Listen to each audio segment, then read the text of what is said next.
बिहार में चुप हो रहा है एनआरसी। असदुद्दीन ओवैसी ने चुनाव आयोग पर लगाया गंभीर इल्जाम। मीडिया आपको ये खबर नहीं दिखाएगा। You are watching Delhi News.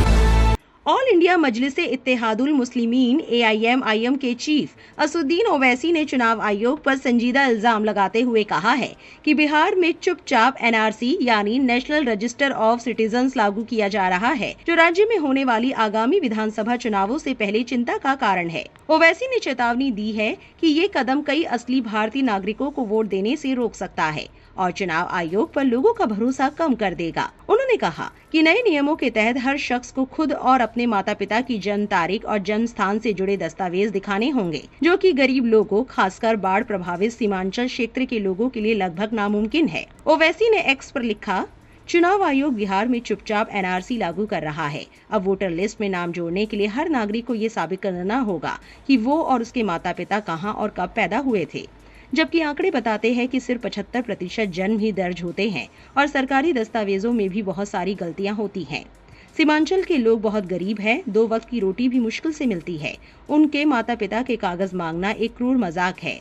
अगर आपका जन्म जुलाई 1987 से पहले हुआ है तो आपको 11 मान्य दस्तावेजों में से कोई एक देना होगा जिसमें जन्म तारीख या जगह लिखी हो। अगर आपका जन्म 1 जुलाई 1987 और 2 दिसंबर 2004 के बीच हुआ है तो आपको खुद की जन्म तारीख और जगह के साथ साथ कम से कम एक माता पिता की जन्म तारीख और जगह के कागज भी देने होंगे। अगर आपका जन्म 2 दिसंबर 2004 के बाद हुआ है तो आपको अपने दोनों माता पिता की जन्म से जुड़े दस्तावेज भी दिखाने होंगे। अगर माता या पिता भारतीय नागरिक नहीं है तो उनके पासपोर्ट और वीजा की कॉपियां भी जमा करनी होंगी। उन्होंने बताया कि सुप्रीम कोर्ट ने 1995 में लाल बाबू हुसैन केस में साफ कहा था कि किसी व्यक्ति को वोटर लिस्ट से बिना सूचना और प्रक्रिया के नहीं हटाया जा सकता। नागरिकता तय करने के लिए सिर्फ सीमित दस्तावेजों पर भरोसा नहीं किया जा सकता, हर तरह के सबूतों को स्वीकार किया जाना चाहिए।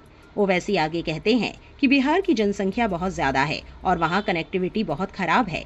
ऐसे में जून जुलाई के 1 महीने में घर घर जाकर जांच पूरी करना नामुमकिन है। चुनाव आयोग की ये योजना गरीबों को वोटर लिस्ट से बाहर करने की साजिश लगती है। आपको बता दें, बिहार विधानसभा चुनाव इस साल अक्टूबर या नवंबर में होने की संभावना है, लेकिन चुनाव आयोग ने अभी तक तारीखों की आधिकारिक घोषणा नहीं की है। आप असदुद्दीन ओवैसी द्वारा लगाए जा रहे इल्जाम को किस तरह देखते हैं? कमेंट में अपनी राय जरूर दें और ऐसी और वायरल खबरों के लिए गली न्यूज से जुड़े रहें।